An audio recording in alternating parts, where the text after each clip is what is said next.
listen, it looks like a very disappointing day for us. There's no getting away from that.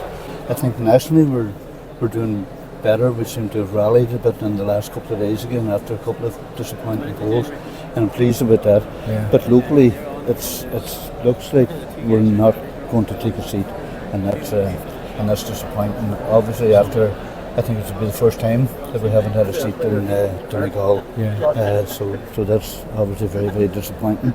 It's no fault to the two candidates.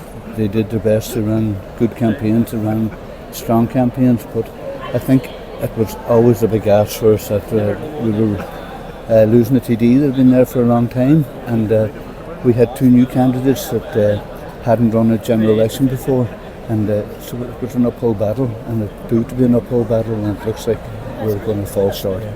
How disappointing is that, given the quality of candidates you've had in the past, the Paddy Harts, the Denny McGinleys, the Jim Whites, people like that, for Fine Gael not to have a seat in Donegal, Jimmy? Oh, well, I mean, it's obviously devastating for us, Charlie, but I think what we have to do is we have to take the lessons from it, and I think there's an opportunity there now.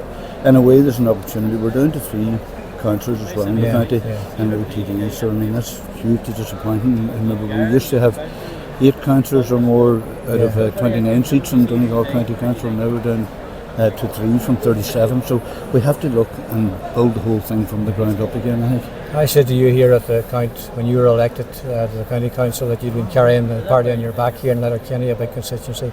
You've hit the nail on the head. Only 3 out of 37 councillors. The writing's been on the wall for Fine Gael, and it looks as if the head office hasn't been really paying too much attention, and if they haven't done enough about it. No, I think to say we need to look at the party from everywhere, from the ground up. We need to take our own responsibility in Donegal as well. And I think the only positive I can take out of this, Charlie, is that it's an opportunity. There's an awful lot of good people in Fine Gael, you'll be aware of that. Yes. And there's an awful lot of talented people. But it's getting those people together and getting those people in the right positions, and getting them working together. We need to have cool heads now, I think, because there's a danger too that people can get despondent or people can get angry or whatever. Yeah. We need cool heads, and we need to sit down and over the next few weeks and plot a way forward again. But it's unacceptable really for us that when you look around the country and see how well we're doing, it's totally unacceptable that we're in this situation in Donegal where we're down to 3 councillors and no TD. And does the fact that Frank O'Donnell decided to run as an independent, does that reflect what's going on, Jimmy, and maybe summarises what you're saying to us there? I don't know, Charlie, because I don't know what Frank's reasons were. That's the truth, because Frank's a very good friend of mine. He's been a great worker for me, and did brilliant work for me in the local election. I got a complete surprise when I heard that Frank was running. I didn't know it was coming. I was actually out with my daughter in America at the time, and I didn't believe it. I didn't believe it initially, but Frank decided what he wanted to do. I'll be talking to Frank as well in the aftermath of this, but I haven't been talking to him during the election campaign, Charlie, because I thought it was better that we kept it that way. I'd love to say to you this is a wake-up call, but there's been too many wake-up calls in the past and not enough done about it, Jimmy. They're really going to have to get their act together, or the Fine Gael are going to be... They are in serious trouble here. It could get worse even. Yeah, well, this is, and I mean, what annoys me here, Charlie, is that it isn't reflective of what's happening elsewhere in the country. Yeah. We're getting good results and we're doing well, and it's sort of you're scratching your head as to why it is the way it is in Donegal.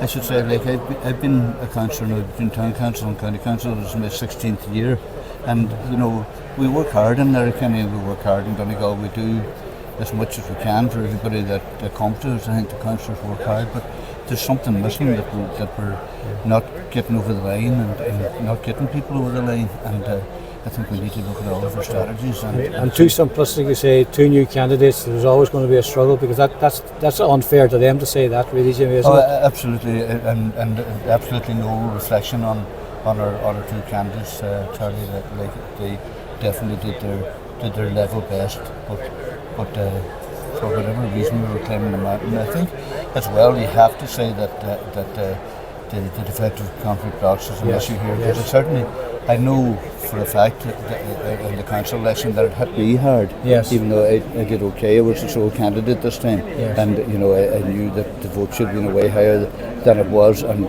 I would very much put it down to that. So that's a big factor in Donegal that maybe we don't have in other places, and as well as Sinn Féin are so strong in the county, yeah, exactly. and again, that's not the same all over the country. So, but listen, it's I don't hate to say it, but we are where we are. I hate using that phrase, but we are where we are, and we have to go from here. We have to look at rebuilding again, and I think basically we're starting with a blank canvas. We're starting from scratch here, but you know, the next election will, if the form of stable government now, the next election will be the next local election, and we need to be looking at that right now and picking out people that can win seats for us. Plenty of work ahead. Always a pleasure talking to you, Jimmy. Thanks you very too, much. Charlie. Thanks Thank a you very million. much.